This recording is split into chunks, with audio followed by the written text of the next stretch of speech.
Hey everyone, figured I'd do a quick video here. I did some cleaning and what I've got here is a box of stuff that is gonna go out.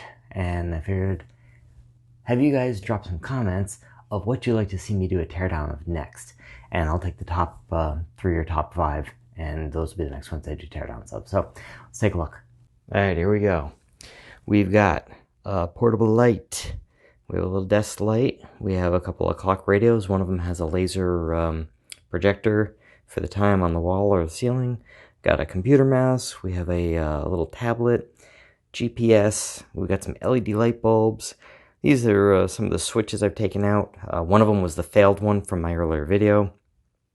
That's part of a automated litter box, a video converter, a phone voice over IP converter for your phone system, a GFCI outlet, a circuit breaker, computer hard drive, some cell phones, carbon monoxide detectors, got some computer speakers.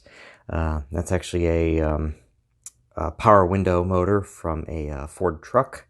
We got a Furbie, and I think that's it. And then I've also got a DJ light that it's a friend of mine's that stopped working. I'm gonna try and repair it. All right, so hit me up in the comments. What do you want to see me tear down first?